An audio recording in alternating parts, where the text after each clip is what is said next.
Mugamba mutya abali ku channel ya Faith wa Chaiti YouTube channel ya Flowing nga tunuulire ebinyiiza ebikolebwa abantu kwegabye tukola naye nga binyiiza bannaffe nga tunuulire bigenda kubeera 10 ebyo ebinyiiza nga bikolebwa bannaffe bye bino. Ekisookera ddala mulimu omuntu gw'obuuza, omuntu oyo n'akuddamu ng'atayagala. Ebiseera ebisinga ekyo kinyiiza abantu. Okugeza osobola okusanga omuntu ng'alina kyakola nga kukubya amabega n'omubuuza nti wasuze otya ssebo, n'akuddamu nga takutunuulira nakutunuulira, n'akuddamu bulungi oli otya. Ekyo nno kitera okunyiiza abantu. Omuntu wakubuuza oteekeddwa okusiisa ky'obadde okola. Tugeze olina ky'okoonakoona, oli n'akubuuza nti wasuze otya ssebo, sooka osirise omutunuulire olaba ani akubuuza, omuddemu bulungi nti nasuze bulungi, gwe wasuze otya, oddemu okola emirimu gyo bw'otyo bw'oteekeddwa okubeera ng'okola. Okubuuza omuntu n'akuddamu nga bw'ayagala ebiseera ebisinga kinyiiza nnyo abantu. Ekyokubiri,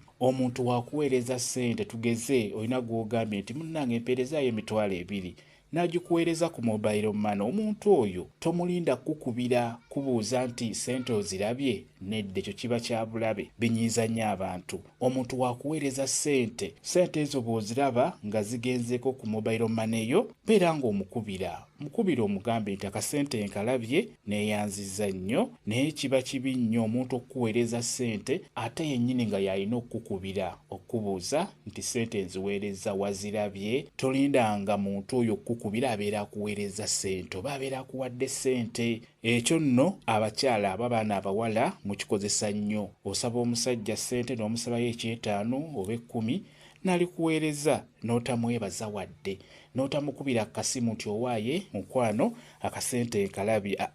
Wabula yalina ate okukubira okugamba nti akasente nkakuweereza okalabye. N'olwekyo abakyala abaana abawala mukyuseemu. Bw'osabanga omusajja ssente oba taata w'abaana oba kwana bukwani n'oba tomwagala naye ng'omuggyako akantu ako k'omuggyako, ekyamazima mulage nti osiimye. Mukubire essimu omugambe nti ssente nzirabye, neeyanziza nnyo ssebo oba neeyanziza nnyo mukwano oba taata w'abaana.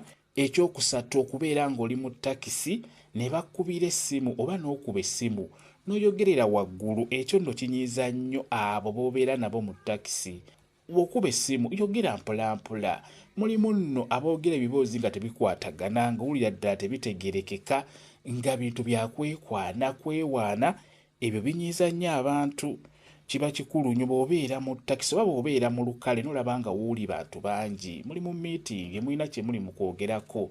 We bakkubira essimu akubidde mutegeeze nti owaaye nja kukubira eddako, oba bwe kiba tekirinda kale yogera. Tugeze omwana asobola okukubira n'agamba nti boosi akasawo ka sukaali kammeka. Ekyo kitegeerekeka. Osobola okumuddamu nti akasawo ssente bweziti nti kale ne kiggwa. Naye okunyumya ebibooziboozi ng'oli mu takisi ate ng'oyogerera waggulu kinyiiza nnyo abo b'obeera nabo. Gwakikola beera nga weddako. Ekyokuna, okulya amagi aga boyiro n'ogaliira mu lukale oba n'ogaliira mu takisi.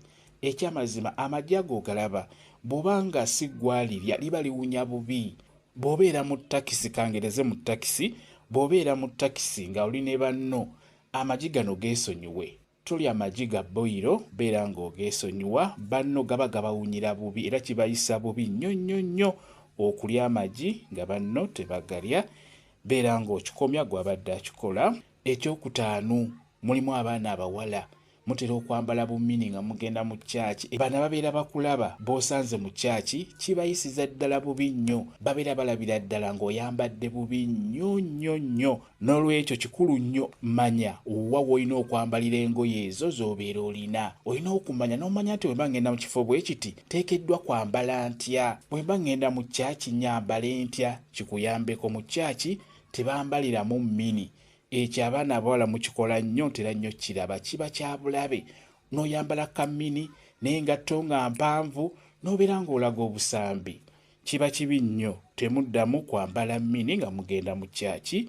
Kiba tekinyuma n'omulundi n'ogumu. Ekyomukaaga, okuleekaanya ebidongo ku muzigo. Ekyo abavubuka bwe mutera okukikola. Obeera ku mizigo oli ne banno n'otumbula wuufa oba akazindaalo, banno n'obamalako emirembe abalala abali ku mizigo egyo. Toleekaanya bidongo ng'oli ku mizigo. Bapangisa banno obeera obamalako emirembe. Buli muntu aba n'ekyo ky'ayagala. Buli woleekaanya ebidongo ne banno babeera babirina mu nnyumba naye babiteekako mpolampola. Ekyamazima nga ka music kakoma ku mulyango awo, naye buli wootumbuula oguleediyo n'oleekaanyiza banno b'oli nabo ku nnyumba, ekyamazima kibayisiza ddala bubi nnyo nnyo nnyo. Mubeere nga mukikomya mwabatera okuleekaanya ebidongo ku mizigo. Ekirala, okunaabira eddagala mu kinaabiro. Ekyo abakyala mukikomye. Tonaabira ddagala mu kinaabiro naddala ng'oli mupangisa. Banno ekinaabiro bakikozesa bw'oba oli lubuto ng'eddagala lya lubuto, banno tebajja kitegeera. Bo bwe banaasanga eddagala mu kinaabiro bajja kulaba nga ggwe ayagala okubaloga, ayagala okubateekako ebisiraani ate nga babeera batuufu. N'olwekyo temunaabira ddagala mu kinaabiro. Oba osazemu ddinaabira mu kinaabiro, fuba okulaba ng'ekinaabiro ekyo ojja kiyonja, ojja kisiimuula eddagala eyo libeere nga liggwamu bulungi. Kya bulabe okunaabira eddagala mu kinaabiro ng'ate banno bagenda kinaabiramu. Ekirala eky'omunaana, olugambo. Mukomye olugambo. N'olugambo lubi nnyo nnyo naddala mu abakyala ba saaluuni. Abasaaluuni, waliwo kasitoole mukwano gwange omukyala yagenda mu saaluuni emu okumusiba enviiri. Bano abasaaluuni ate ne badda ku bbaawe okubeera nga bamugeya. Bali tebakimanyi nti ono gwe basiba ye nannyini musajja oyo gwe bali mu kwogerako, gwe bali mu kugeya. Baamugeya n'avaawo ng'ategedde nti mu saaluuni omwo mulimu omuwala ayagala bbaawe. N'olwekyo mukomye mukendeeza olugambo mu abakyala ba saaluuni. Buli lw'oyogera ku munno, kino kankibabuulire mu abakyala abaana abawala, buli lw'oyogera ku munno kimanye naye w'ovaawo nawe bakuddako. Ekikulu kya byonna mulekerawo okwogera ku bantu. Eky'omwenda mu abeewola ssente ne mutasasula, ekyo nakyo kinyiiza nnyo abantu. Abantu mwewola ssente naye ne mugaana okusasula bannammwe.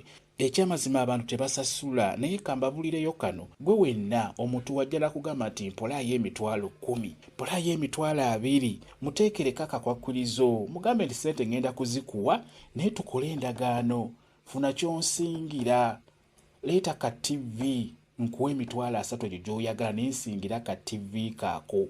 Era okanona ddi tuwandiike. Omuntu oyo ojja kuba omumaze amaanyi agenda okwewola. Era ofuba nnyo okulaba bw'aba ayagala emitwalo 5 muggyeko ekintu nga kyakakadde. Bw'aba ayagala emitwalo 10 muggyeko ekintu nga kya mitwalo 5, mitwalo 3 ng'ajja kukyagala, ng'ajja kukitunula. Era waagaana okuzikuwa ku bbanga eryo ly'omugambye, kino ekintu ky'olina okutunda n'ojjamu ssente zo. Omuntu oyo ojja kuba omumaze. Naye ng'abantu tebasasula, abantu tebaagala kusasula. Era ky'oba olaba nga waliwo n'enjogera egamba nti gw'owola otudde omubanja oyimiridde. Mukitegedde? Muteekeewo obukwakulizo ku muntu oyo ayagala okwewola, abeeko ne kyakusingira.